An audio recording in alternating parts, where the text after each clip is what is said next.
Aquí me quedo, por Bir Radio 101.7 FM.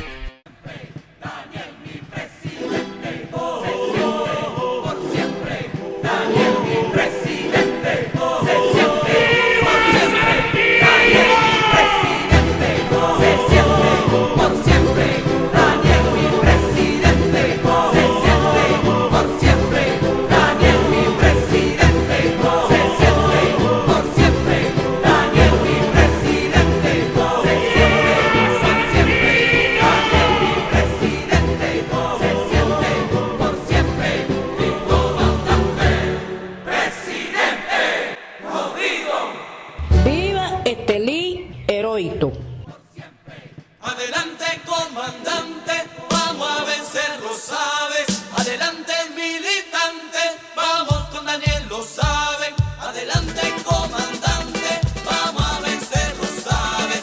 Adelante, militante. Y ya que estamos al aire, pues 6:09 de la tarde, hoy es jueves 5 de septiembre del 2024, ya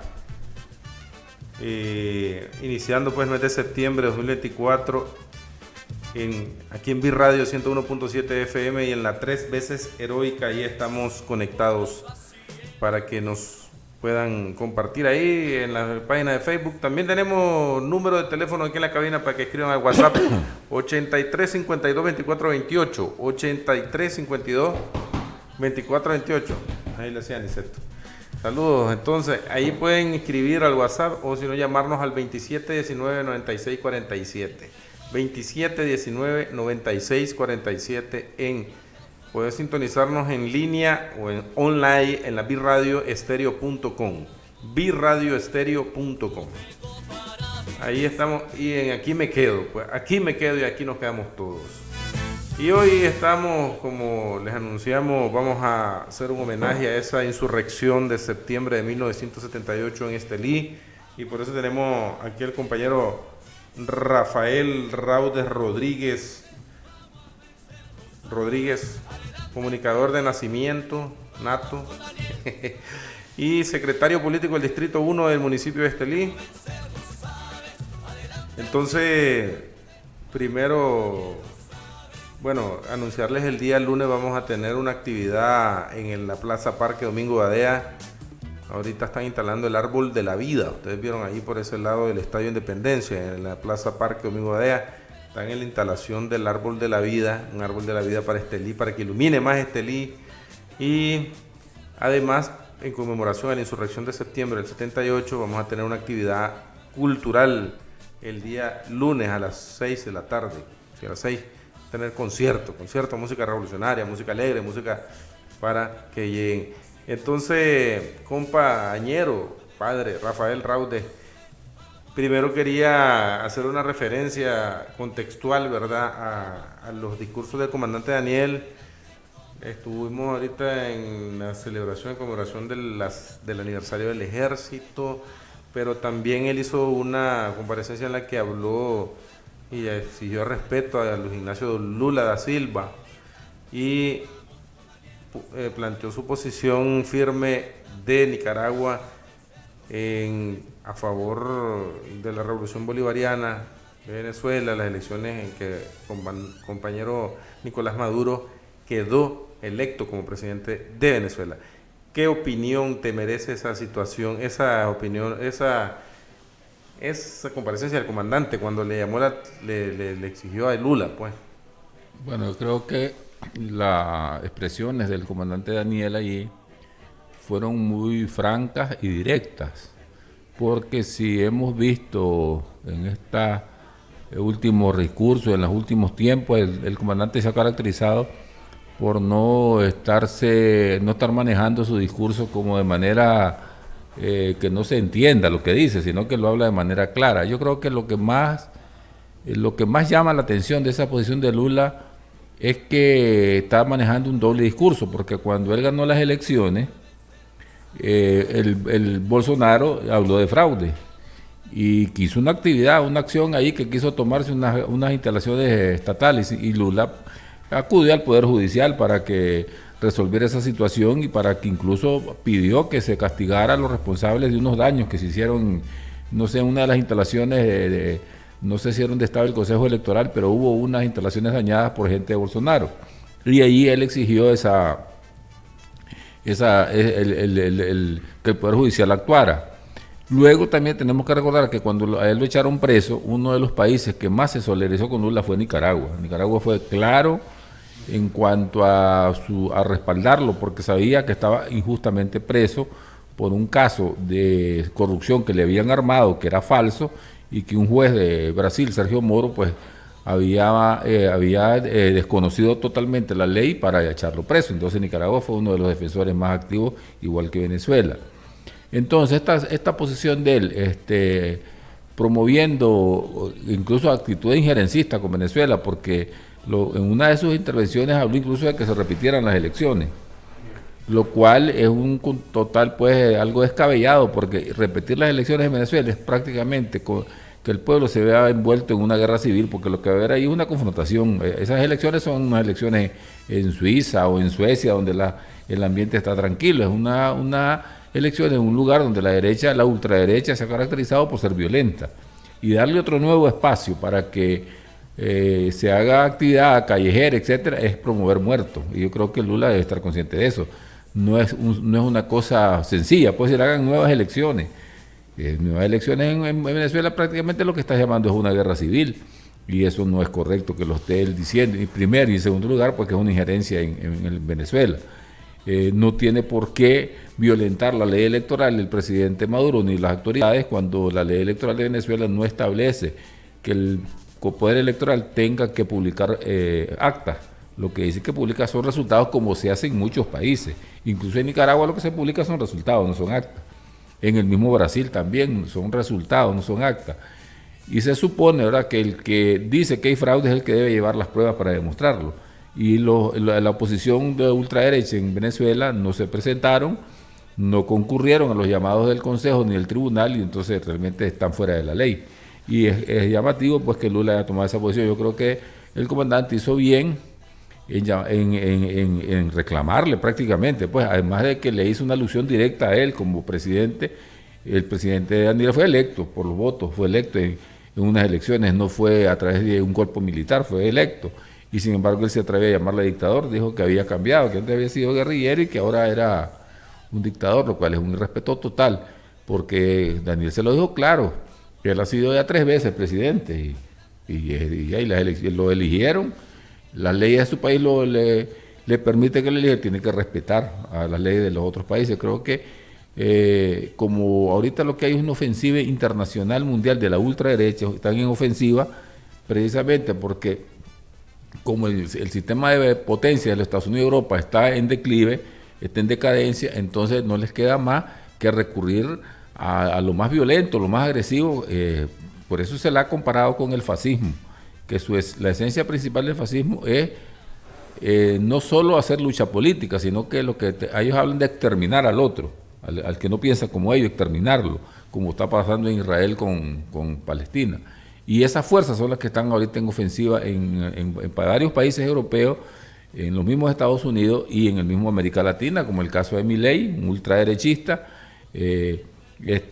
traidor de Boris de Chile, que es un ultraderechista, y otros presidentes que no toman posiciones claras, sino que están queriendo jugar. Yo creo que Daniel les dijo algo muy claro, que es que ellos están pensando que si vos le haces concesiones a los yanquis, ellos no te van a hacer nada. Pero eso es mentira. Los yanquis no perdonan. Cuando consideran que no te les subordinás, vienen sobre vos a la ofensiva y lo que quieren es desaparecerte, evitar que tengas alguna opción de poder. Y eso creo que los presidentes todavía no han llegado a esa conclusión de que los yanquis no perdonan ningún movimiento en contra de ellos. Y al final al quedar ellos no es que lo respeten, pues, como gobierno tampoco. Al final siempre se convierte en instrumento de sus intereses como gobierno norteamericano. Por ahí anda el asunto, pues, ahí como ahorita comentaba el compañero Rafael Raudes, pero también a 5 de septiembre estamos acercándonos a las fiestas patrias, a la gran batalla de San Jacinto el 14 de septiembre, de 1856, y esa es una muestra de dignidad también del pueblo nicaragüense, de no permitir el injerencismo de ninguna forma, o sea, no permitir de que venga un norteamericano a decidir los destinos del país y a autonombrarse presidente de Nicaragua, pues como William Walker, o decir que el inglés es el idioma oficial, o muchas otras cosas más, pues. Entonces, el 14 de septiembre es importante en la historia por eso, por la dignidad y la soberanía nacional. Y en 1978 los jóvenes del Frente Sandinista se internaron en la ciudad de Estelí. Fue la primera entrada de Estelí, la primera insurrección de Estelí, que entraron el 9 de septiembre. 9 de septiembre. Sí. ¿Cómo fue esa? ¿Cómo la describís vos esa acción de Francisco Rivera? Bueno, primero creo que es importante explicarle a los oyentes, sobre todo a los jóvenes, a los que ya tenemos más años, pues ya sabemos cómo fue. La verdad es que Estelí había entrado ya en un ambiente insurreccional desde antes.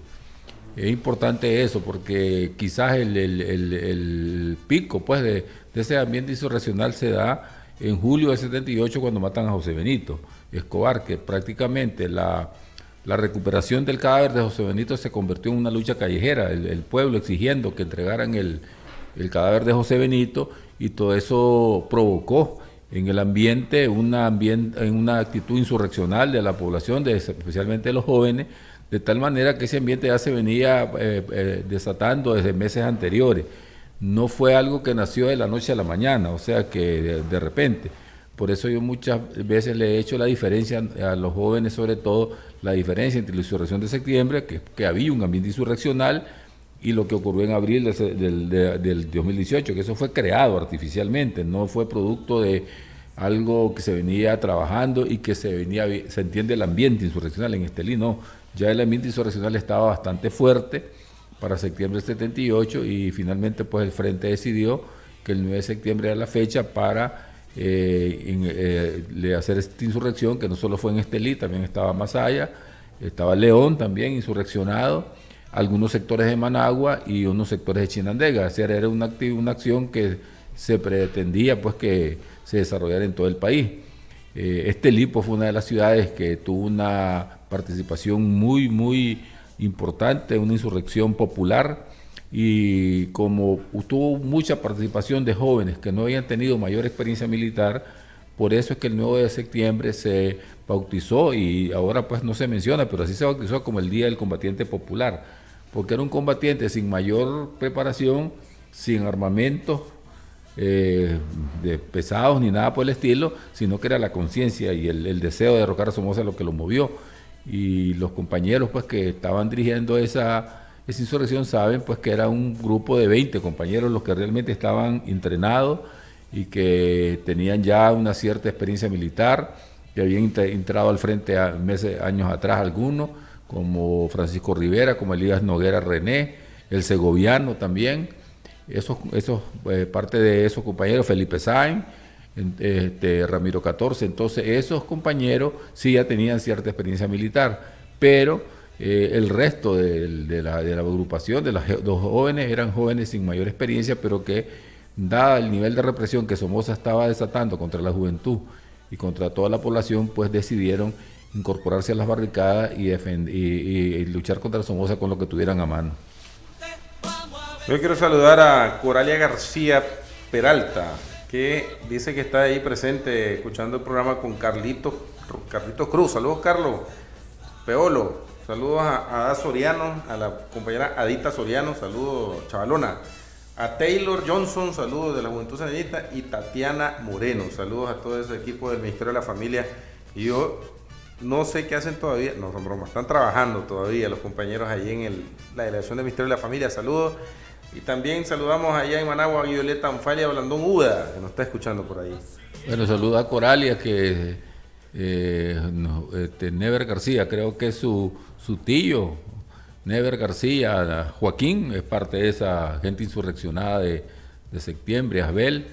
Y bueno, y yo recuerdo también que su abuelo, don Benjamín García, y su abuela fueron muy buenos colaboradores para apoyar a los jóvenes pues, en esa insurrección, con toda la logística que se necesitaba, que café, que pan, que ayudarle a los muchachos a conseguir medicinas. Todo eso fue desarrollado por una retaguardia que había conformado, por eso hablaba que se preparó antes, porque previo a la insurrección se hizo un trabajo por cada uno de los barrios para que se fueran conformando centros de abastecimiento para comida y puestos de salud, como puestos médicos, pues, para que cuando arrancara la insurrección, pues el pueblo estuviera preparado. Y eso lo aportaron muchos compañeros, mucha gente, civiles que se decidieron a aportar granos, a aportar medicinas, para que pudiera tener una buena retaguardia de los combatientes del frente. Es que eso es importante en cuestión de estrategia y además de integración, de que los chavalos se integraran a la lucha sin necesidad de mucha experiencia, pero sí en el camino, como ir aprendiendo, ¿verdad? Ir aprendiendo en el camino cómo era con los más experimentados, como decía vos, 20 eran los experimentados, pero ellos fueron dándole esa experiencia en el camino, y era importante esa integración de la gente en las barricadas, en los barrios. O sea, que no era un grupo guerrillero liberando una ciudad, sino el pueblo mismo protagonista de esa insurrección. Y yo al otro día, pues Toño sí realmente contó una anécdota ahí cuando la insurrección de abril, que a nosotros nos conformó en el barrio, ese barrio se llamaba Venecia, ahora Panamá Soberana, nos conformó un compañero que se llama Víctor Parrales, que fue el que informó la agrupación. Ahí estaba Isaías Parrales, Leonel Raudes y otros compañeros, Samuel Gutiérrez, Carlos López y otros compañeros más. Y contaba como para que miremos pues cómo era el carácter popular de esa insurrección. Recuerdo que un día llegó Toño Benavides, Rafael, y me planteó de que le reuniera un grupo de jóvenes para entrenarlos de cara ya la insurrección en marcha, ¿verdad? No era previo, la hicieron ya en marcha la insurrección. Y el solar de la casa en ese tiempo donde mi mamá era bien grande. Y ahí reunimos un grupo de jóvenes y él llegó, y entonces en broma le digo que él duró 45 minutos en su instrucción y después ya mandó a la gente a las barricadas. Pero esa era la realidad del momento, no había mucho tiempo para hacer escuelas de mucho tiempo, porque ya la insurrección estaba en marcha y que había jóvenes deseosos de incorporarse. Entonces al menos tenían que darle un previo entrenamiento mínimo para que se pueda incorporar, y en un ambiente totalmente popular. Y lo importante creo que hay que rescatar es la organización de Estelí. Estelí a partir de eso se hizo famoso por su organización, porque se organizaron los que se llamó como Comité de Defensa Civil, que eran los que organizaban la retaguardia de los guerrilleros prácticamente, que comenzaron a funcionar los comités de defensa civil desde antes de la insurrección, y tenían como papel en algunas ocasiones avisarle al barrio cuando venía la guardia entrando a un barrio, para que la gente se pudiera defender, se pudiera esconder, se pudiera salir de sus casas si era necesario. Y esos comités de defensa civil jugaron ese papel importante de apoyo logístico y de retaguardia para los guerrilleros. Y esos CDC, que se llamaron Comité de Defensa Civil, se organizaron prácticamente en todos los barrios de Estelí, una organización milimétrica, cuadra por cuadra, que dio grandes resultados. Y a partir de esa experiencia se replicó en otros lugares del país, no solo fue en Estelí. Se conoció esa experiencia y fueron a otros lados, y Estelí desde ese tiempo fue que ya Estelí se hizo, cobró una gran fama como una ciudad bien organizada. Entonces, ese antecedente de que Estelí fuera pionero en organización no es nuevo, pues desde esa época. O sea, por ejemplo, que tengamos estelianos en las instituciones con el gabinete de gobierno no es por casualidad, pues. Hay un antecedente, como dice compañero Rafael, referente al organizativo, y además desde ahí viene la raíz de la organización del frente en los barrios y comunidades, de por qué existen en todos los barrios, o la mayoría, o casi en todos los barrios y comunidades, alguien que sea representante del frente sandinista. Sí. Pues que vamos a decir que hay equipos de trabajo en todito, no, pero hay alguien del frente, sí, allí siempre. Hay un punto de referencia en todos los barrios y las comunidades de Estelí, y esa experiencia viene desde esa época. Creo que es bueno retomarla porque había un gran ambiente de participación, Recuerdo muy bien que en el caso del barrio Venecia, que insisto que así se llamaba, pero ahora se llama Panamá Soberana, empezamos unos pocos, cuando Víctor, cuando inició la mera insurrección el 9 de septiembre, creo que éramos unas 10 personas a lo sumo, que estábamos en esa actividad, pero poco a poco fueron bajando campesinos de las comunidades y yo me recuerdo que hubo un momento que éramos 80 en el barrio y el problema que teníamos era la falta de armas, o sea, había gente, pero iniciamos nada más con un rifle 30-30 que tenía Víctor y a mí me había dado una 38 para que yo la anduviera y inició un proceso de recuperación de armas cuando alguien se acordaba de que en una empresa había un CPF, pues lo iban a buscar y le quitaban el escopete y la incorporaban ahí a las barricadas donde estaban todos los compañeros, pero en realidad siempre en esa época, en esa ocasión, esta insurrección se careció de las armas y la cantidad de gente que estaba deseosa de participar sobrepasó totalmente. Yo les decía que, por eso te decía que empezamos como unos 10 y yo recuerdo que, porque a mí me tocó como era el que estaba con Víctor ahí, hacer los roles de posta. Y yo los escribía con mi mano y contaba. Y yo recuerdo que llegué a contar 80 compañeros que se habían incorporado y que estaban cubriendo diferentes lugares o puntos donde se suponía pues que podía entrar la Guardia Nacional. Fue un ambiente bastante de participación muy importante. Yo creo que el frente de esa insurrección salió súper fortalecido, porque acordate que entraron, como decía, tal vez 20 guerrilleros formados, pero el frente se retiró con miles. De ahí por eso después aparecieron las columnas, la Facundo Picado, la Filimón Rivera, las columnas Donoso Celedón, todas las columnas guerrilleras que luego se formaron, es a partir de la insurrección de septiembre, porque se desborda la gente y se incorpora una cantidad grandísima de jóvenes a la lucha insurreccional contra Somoza.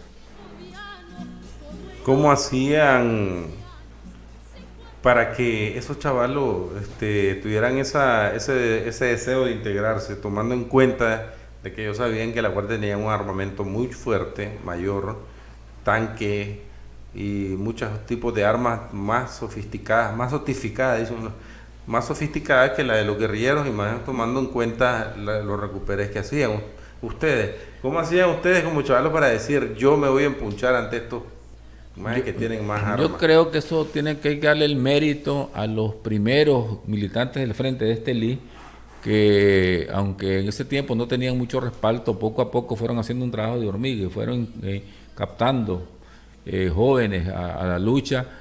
Sé que por un barrio que le decían el barrio San José, por ejemplo, allá en lo que es el José Santos Zelaya, donde estaba la Marta Marina, la compañera Glenda Zavala, según tengo entendido, esos compañeras que empezaron ahí trabajando con la parte social, y así pasó en el Panamá Soberano. Empezamos con la parte social, que la luz, el agua, y ese trabajo de hormiga que fueron haciendo dirigentes del frente, que ya tenían preparación y que no se aburrieron, tuvieron la paciencia de ir hablándole cada vez a más personas, promovió que jóvenes se fueran incorporando, y también incidió mucho el nivel de represión que desató Somoza. La represión que desató Somoza, porque al comienzo la represión solo la conocía, se oía hablar de ella en las montañas, cuando se habla de las mujeres del Cuá, de las masacres que hizo en Río Blanco la Guardia, etcétera, pero en la ciudad era menos conocida, a excepción de lo que había pasado con Lionel Rugama, con Alessio, con Julio Buitrago, pero era menos conocida. Pero luego la represión de la Guardia se fue trasladando también a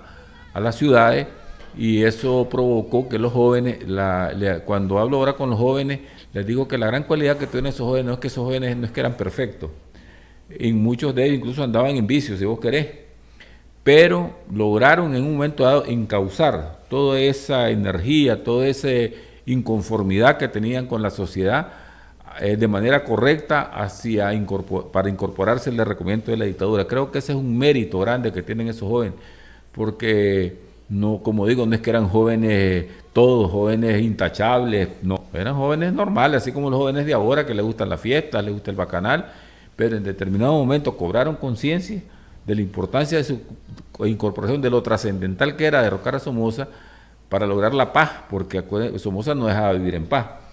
Porque a veces se confunde eso, que el frente se incorporó. Ustedes no sé si se han fijado que Daniel insiste que el frente luchó por la paz, porque en realidad Somoza no dejaba en paz a la gente, a los jóvenes, y señalaba la paz no solo como el problema militar, sino todo lo que implicaba la parte social, que era desagradable, era trágico. Entonces todos ellos se incorporan tratando de llevarle felicidad a la familia, que fue el deseo de los guerrilleros, de que la gente viviera mejor, viviera feliz, y por esa razón se incorporaron con mucha conciencia y mucha decisión. Tenemos saludos para Violeta. Violeta dice: recuerdo la insurrección, fue la primera vez que vi un guerrillero en mi vida, cuando mi mamá se salió a la puerta de donde estábamos refugiados para darle café con pan. Me dijo mi madre: mira, hijita, esos que llevan pañuelos rojinegros son los buenos. Estábamos en la casa de la esposa de Alfredito Lazo, en el barrio que lleva su nombre, Alfredo Lazo. No, y es que era para todos, pues, nosotros creo, tal vez para los más veteranos no, pero para los más que no teníamos, tenido muchos antecedentes, sí.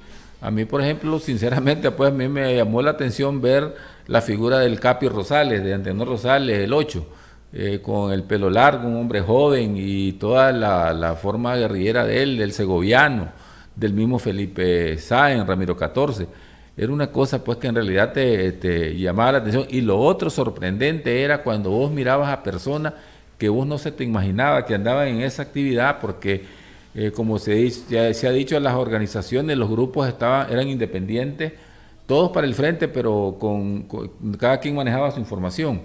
Y por ejemplo, yo le he dicho que me sorprendió ver a Dimas, a Emilio Gámez, el día de la insurrección con una escopeta. No me lo imaginaba, porque yo lo conocía como sastre, como tocador de música, como buen bailarín y alegre jodedor, así lo conocía. A Oscar Gámez igual. Con Noel no, con Noel sí había tenido conversaciones desde 1974, él estaba en ese tiempo en la GPP, y me trasladaba pues las inquietudes estas antisomocistas, y ya tenía conocimiento que él estaba metido en el frente, porque eran muy buenos amigos, pero con Oscar y Emilio no, fue sorpresa para mí verlo, que apareció con una escopeta. Con Oscar solo una vez tuvimos la posibilidad de participar en una actividad, que es una actividad sencilla, pero que en esos tiempos la tomábamos con mucha seriedad, que fue ir a dañar un campo de fútbol, el de la aldea, porque nosotros estábamos en la onda de que era paro y nadie debía andar jugando ni nada, que todo el mundo enfocado. Y una noche fuimos a dañar el campo con otros compañeros, y después llegó Oscar en la mañana viendo la zanja y decía que eran albañiles los que habían hecho eso, porque la zanja misteriosamente la habíamos hecho rectecita, no sé, es una cosa casual. Entonces, a Oscar sí, pero a Emilio sinceramente no, y otras personas que bueno, era sorpresa para los que no conocíamos, quizás para los que ya tenían una experiencia atrás, pues ya sabían que, por ejemplo, con Never, Joaquín, también conocí un poco por la cercanía que yo tuve con don Benjamín García y doña Julia, mucha cercanía en la actividad preinsurreccional, y ya más o menos sabía que ellos estaban en esa dirección, pero había otras realmente que era una sorpresa agradable. Una gran sorpresa, por ejemplo, para nosotros fue ver a los cárcamos metidos en la lucha antisomocista, que eran empresarios de nivel, y ver los que estaban apoyando la lucha, pues era una sorpresa, porque generalmente ese tipo de gente no lo ubicás que esté en esa actividad, sino solamente tratando de ganar dinero, y no, ellos estuvieron incorporados a esa actividad y nos llamaba la atención. Todas esas son cosas y elementos que daban la idea de una unidad del pueblo contra la dictadura de Somoza, con lo que tenía cada quien, con las armas que podía, pistolas, el que tenía pistolas, si no iba a participar entonces le entregaba para que la utilizaran los guerrilleros en las barricadas y pudiéramos desarrollar la lucha contra Somoza. Implacable guerrillero, indomable, dulce y fiero, combatiente del amor. Bueno, vamos a poner una canción y volvemos para seguir platicando acerca de esta insurrección pues de septiembre de 78. Hay un video que creo que habla el comandante Francisco Rivera, que habla del regadío, que el regadío fue un bastión que tuvo muchos militantes del frente integrados en la lucha. Vamos a dejarle la canción y después hablamos de eso.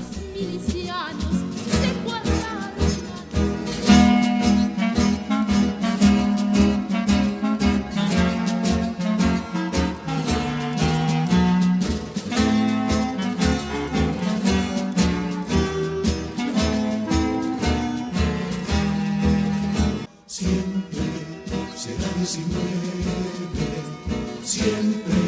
será 23.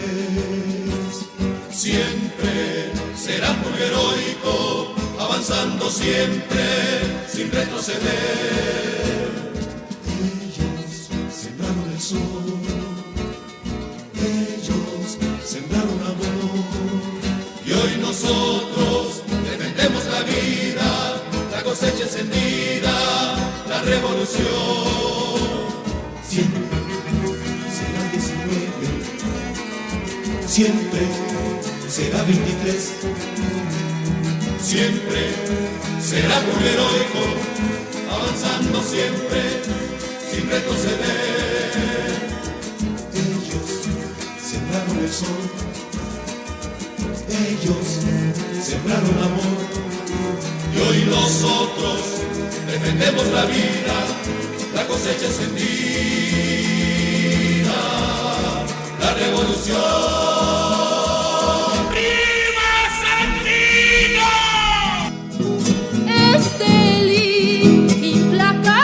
Guerrillero, indomable, dulce y fiero, combatiente del amor. Estelí de los cerros aledaños, baja Dávila Bolaños a cantar tu insurrección. Estelí, una columna de pinos, descendió por los caminos en perfecta formación, y al llegar bajo el cielo segoviano, como heroicos milicianos se cuadraron ante vos.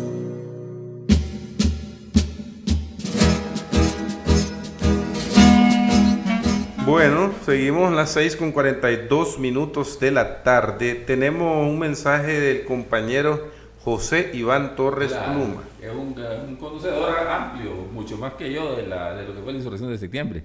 Sí, dice él, bueno, pero dice, saludos mi hermano Payo, dice, es bueno pasar la invitación al lanzamiento del libro. Correcto, el lunes... Coincide con el inicio de la insurrección de septiembre, dice. Ajá. El lunes 9 de septiembre, mi estimado hermano Iván Torres Pluma o Roberto, como le quieren llamar, estará presentando su libro, un libro que él escribió de poemas, un poemario que me dio el honor, pues, Roberto, de que yo le escribiera el prólogo. Yo le escribí el prólogo al libro, porque no tengo experiencia en eso, pero me lo pidió mi hermano y ni modo, me puse a hacerlo y ahí quedó pues el prólogo, y luego pues los poemas, que es lo más importante, que hizo una cantidad de poemas que es bueno que vayamos a ver a las 3 de la tarde en la FAREN el lunes 9 de septiembre. Va a presentar el libro, un poemario muy bonito, muy bueno. Tiene a su madre, a Estelí, a los guerrilleros, por supuesto que sí, y algunos personajes de la cultura como Nobel Pérez, como don Felipe Urrutia, a la profe Melania. Tiene, bueno, hay una diversidad, a la Sheila Torres también. Él le dice, en el poema, él le dice la garza morena a la Sheila. Y hay una diversidad de poemas que tiene Pluma ahí, muy bien elaborado, bonito el poemario. Y bueno, felicidades a mi hermano, porque no le conocía esa faceta de poeta, y según dice él, la desarrolló en los últimos años con Roberto Loaiziga. Así que Roberto le despertó ese talento. Sí, sobre todo le dio como seguridad, porque dice que Roberto le dio los poemas y le dijo que no le parara bola, que lo anduvieran corrigiendo nada, que escribiera su estilo y ahí muere. Entonces los esperamos el lunes, a todos los que quieran acompañar a nuestro estimado compañero José Iván Torres Benavides Pluma, el día lunes 9 a las 3 de la tarde en la FAREN. Dice que el contenido, bueno, lo decía vos ahorita, pero dice él que el contenido es homenaje al Zorro, Filemón Rivera, Rito, Filemón Moncada y otros hermanos que tuvieron que ver con la resurrección de septiembre victorioso. El título del libro es Desde mi barrio heroico. Exactamente, desde mi barrio heroico. Desde mi barrio heroico. No sé si se refiere al Calvario o al barrio Filemón Rivera, porque el famoso fue el Calvario, pero el Filemón, de ahí eran Francisco Rivera y Filemón, pues, precisamente ese barrio. Pero también es importante lo de Roberto Loaiziga, ahorita que dijiste eso, y le dio ese empujón, digamos, de que nosotros no nos quedemos en las reglas literarias y esas cosas que ya no, o sea, no es función de estar criticando reglas literarias en la cuestión de los poemas, el contenido es lo importante. Y coinciden, porque también le pregunté a Rafael Telles sobre las pinturas que hace un compañero que se llama Luis Enrique González. Ajá. Igual me dijo que no, déjalo, dice, y no le vas a dar algunas técnicas. Le pregunté, me dijo que no. No, me dice, déjelo, que eso es su estilo, me dice, hay que respetárselo. Entonces yo creo que como que entre los artistas tienen ese acuerdo de no estar haciendo críticas o corrigiendo nada, sino que cada quien dejarlo en su estilo, porque quizás pues si hay mucha intervención, pues va a perder la naturaleza y la identidad de la obra que se está realizando, y en eso creo que ellos tienen razón. Desde Luis Enrique González, desde el barrio del Calvario. Desde el barrio del Calvario. Ese nos decimos popularmente Tiberio. Pues sí, Tiberio. Saludos a todos, Luis Enrique. Y también mencionar, según lo que estabas hablando, pues en relación a ir aprendiendo en el camino de la insurrección, de que el Frente de hecho ya había tenido experiencia de acumulación de fuerza en un momento así pues de la montaña, de guerrillero, y fue largo el proceso de aprendizaje para poder entender o comprender que era el pueblo mismo el protagonista de eso. Sí, yo creo que el Frente, una de las cosas que nos ha enseñado mucho ha sido la audacia, o sea, no pensar que no se puede, era una cosa realmente que estaba en la lógica, pues se podía salir de la lógica si queremos, pero el Frente tuvo esa gran audacia. Y eso fue lo que llevó a que el Frente fuera ganando prestigio. El testimonio de sus principales militantes fue clave, muy clave para que se incorporara gente. Ahora que hablamos de por qué se incorporaron, pero bueno, miraban el ejemplo de Julio Buitrago, el ejemplo de Alessio, el ejemplo de Lionel, de tantos héroes, de Filemón Rivera. Entonces ese testimonio tan íntegro de esos compañeros provocó que cada vez se fueran sumando más compañeros, porque era gente con mucha autoridad moral, con mucho prestigio, con mucha calidad. El mismo Francisco Rivera, Rubén también, un jefe muy querido por sus soldados, digamos, pero que quizás no lo miraban solo como un jefe, sino como un amigo, un compañero, y creo que eso impactó bastante en la conciencia de los jóvenes. A mí me tocó bastante la parte organizativa de los CDC, porque fue un área donde trabajaba con Víctor Parrales en el barrio Panamá Soberana, y llegó al barrio nuestro, el que llegó a organizarlos por primera vez fue Rodolfo Rodríguez Chilo Negro, con otros compañeros ahí. Recuerdo que llegó también el doctor Terán y don Filemón Moncada. Ahí yo conocí por primera vez de manera cerca a Filemón, no lo conocí, sinceramente yo lo conocí allí. Y fue toda una enseñanza organizativa la que nos brindaron, que nos ha servido a lo largo del tiempo para todo el trabajo que hacemos. Ya la parte organizativa de la guerrilla como tal yo no la manejo porque no estaba vinculado a esos espacios. Yo creo que Roberto sí, porque ya tiene una trayectoria mucho más larga y era conocedor pues de todo, cómo se venía organizando todo eso. Yo creo que es importante que en un momento él pueda brindar este testimonio de cómo se organizó, cómo se vino organizando todo. Yo conozco cómo se organizaron los comités de defensa civil, porque fue lo que más me tocó, pero ya la otra parte seguramente toda una organización de los colaboradores, de las casas de seguridad, de toda la logística para la insurrección debe haber habido. Que yo creo que el Zorro la cuenta en su libro, La marca del Zorro. Y hay ese grupo de compañeros que estaban más ligados a lo más general, son pocos, no son muchos, porque la mayoría fue que nos incorporamos a la insurrección de septiembre sin mayor conocimiento militar, simplemente porque el ambiente estaba, era necesario hacerlo, ya era insostenible la dictadura. Entonces yo creo que es importante también conocer esa experiencia organizativa, y que para mí así fue clave en Estelí, fue muy enriquecedora, de mucho aprendizaje, que creo que muchas de esas lecciones tenemos que retomarlas, de ese aprendizaje, de esa parte organizativa que se dio en aquel tiempo. Ahora el Frente está retomando algo que nos lo está orientando a todos los políticos y políticas, que es la presencia directa. Lo que dice, nosotros hacemos semanal un plan de presencia directa que está vinculado mucho a eso. Ese tipo de contacto directo con lugares, ir a los barrios, a hablar con personas, De manera personal a mí me la enseñó mucho el Chelito Adrián Gutiérrez, era como experto en eso. Y el Chelito, cuando yo pude estar cerca de él en el departamental del Frente, era una cosa de todas las noches ir a visitar gente, a los barrios. Así fue que conocí más de cerca a la suegra de Erika, doña Amalia Chavarría, porque el Chelito me presentó a Areo y a otros compañeros en ese contacto que él tenía. Yo creo que esa experiencia hay que retomarla, que se logró desarrollar en septiembre y tuvo su máxima expresión en la insurrección. De hecho, la presencia directa es lo que hace que la gente se integre, se sienta parte de esa lucha, porque están ahí ustedes, o sea, estuvieron ahí en ese momento, visitando casa a casa, hablando a la gente, buscando a los chavalos, platicando. Si no, no es que como decíamos la vez pasada, el Frente no se formó en una sala de un hotel lujoso, ni en una oficina, fue en la calle. Se formó en la calle, en la clandestinidad, en el más absoluto silencio, en la disciplina de los primeros forjadores del Frente, que esos compañeros yo los admiro mucho, y compañeras como hoy, pues hoy estábamos hablando del cumpleaños de la Doris, ¿verdad? Ajá. La comandante Doris, porque realmente esa mujer fue un ejemplo, es decir, es una de las forjadoras del Frente.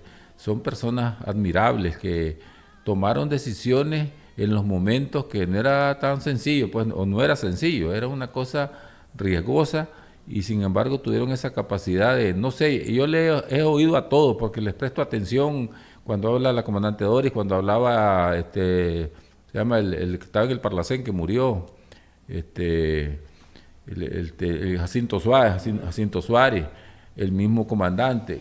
Entonces yo lo que les observo a ellos es aquella seguridad que tenían en la victoria a pesar de la adversidad. No es que miraban que iba a ser fácil, ni que estaba a la vuelta de la esquina, pero tenían una seguridad estratégica en la victoria grandísima, y eso es muy importante en estos tiempos, porque si bien es cierto que estamos en paz, pero existe un enemigo siempre que está acechando, y ese enemigo no descansa, como dijo Daniel el día del ejército, sino que está siempre tratando de destruir estos procesos, estas iniciativas, y nosotros tenemos que estar claros de eso y estar al mismo tiempo seguros de la victoria, de que al fin de cuentas el renacer de los pueblos va a salir victorioso contra ese imperio que lo que ha causado en el mundo es destrucción, muerte, pobreza, eso es todo lo que ha traído, y yo creo que los pueblos al final se van a imponer, al final de los tiempos los pueblos se van a imponer. ¿Cuál sería el mensaje para cerrar, va? Para la juventud, los chavalos, que no vayan a confundirse con esa simbología que es prácticamente la historia nuestra y que la derecha la quiere ocupar para poder atraer a esos jóvenes? Bueno, la simbología nuestra, la insurreccional. Una de las recomendaciones o consejos, no sé cómo llamarle a los jóvenes, es que la primera es el por qué la derecha a veces usa nuestros símbolos, porque ya se quedó sin discurso. Antes tenían por lo menos un discurso propio de la derecha, pero ahora están sin discurso. Entonces a ellos no les queda otra más que asumir los discursos nuestros, aunque sea de manera mentirosa, como pasó en el 2018, que utilizaron incluso hasta canciones, sí, el grito de Lionel, pero es porque ellos ya no tienen discurso, ya no tienen que ofrecer, entonces ellos se tienen que venir a usar los discursos que han sido las banderas históricas de la izquierda, los jubilados, los derechos de los trabajadores. Pero ¿qué es lo que hacen? Lo usan cuando andan en una campaña, en una acción, y después, como miramos claramente en Argentina, que hizo toda una propaganda de que iba a mejorar los salarios, que iba a mejorar aquí, y ahora está haciendo todo lo contrario de lo que habló. Y eso es lo que hace la derecha. Entonces la juventud tiene que estar bien, como dicen los venezolanos, mosca con eso, de que no se dejen engañar con esos falsos discursos. Y también quiero decir que con toda sinceridad que hay una juventud que creo yo que a veces los más adultos no la hemos sabido apreciar. Hay una juventud que tiene convicción, que tiene pensamiento político y que está luchando. Lo que pasa es que las condiciones de lucha son bien diferentes. Y quizás esto que estás haciendo aquí, por ejemplo, esta es una batalla la que estamos dando aquí en esta radio ahorita, o cuando se den las redes, y la mayoría de los que están dando esa batalla son los jóvenes. Los que están dando esa batalla son los jóvenes. Y ese es un reconocimiento importante a ellos, a la juventud que está en un pensamiento de progreso, de cambio, a pesar de todo el bombardeo que sufren todos los días. Y yo en eso los respeto, los admiro, que tengan esa capacidad de resistir. No sé si a nosotros en esos tiempos, si nos ha caído todo este bombardeo que hubiéramos hecho.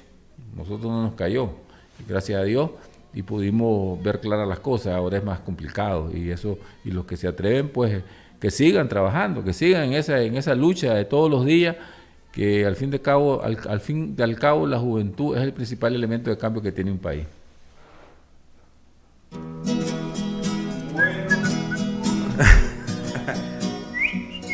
Bueno, gracias, pues. Ya estamos finalizando, son las 6:55 de la tarde. Ya caemos, pues, sigue lloviendo, sigue viendo. Angelita Herrera, saludos. Le fue la luz ahí otra vez en el barrio. Es que está lloviendo, entonces cuando llueve a veces provoca corte.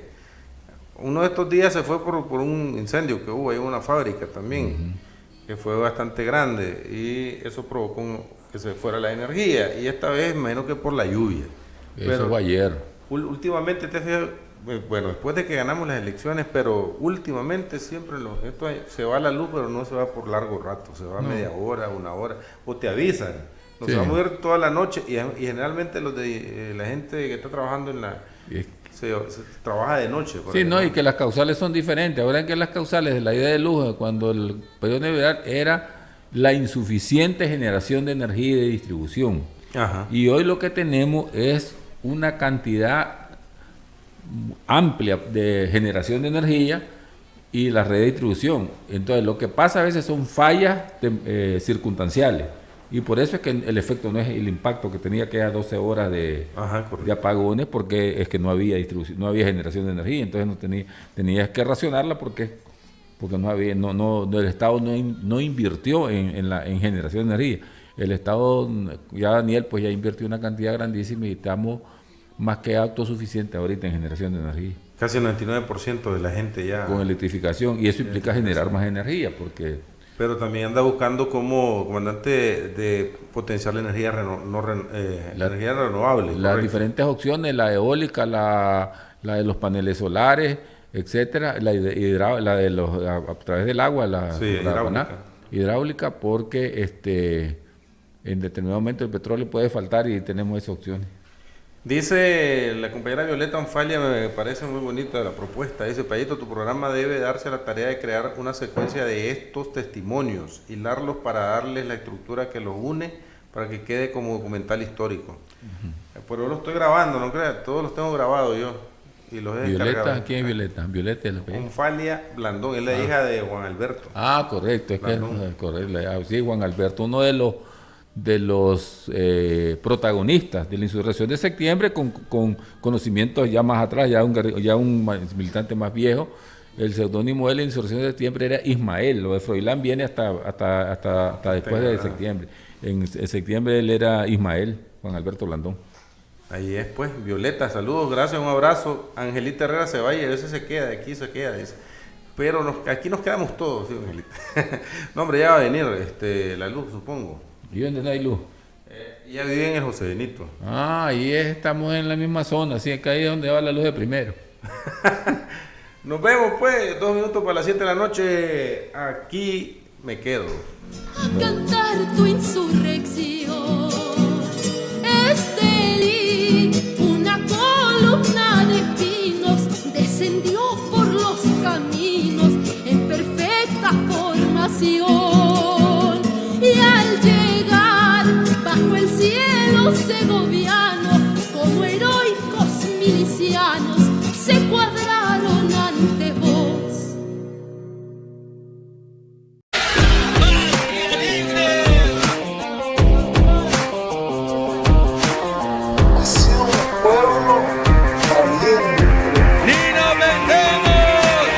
Aquí me quedo, por BIR Radio 101.7 FM.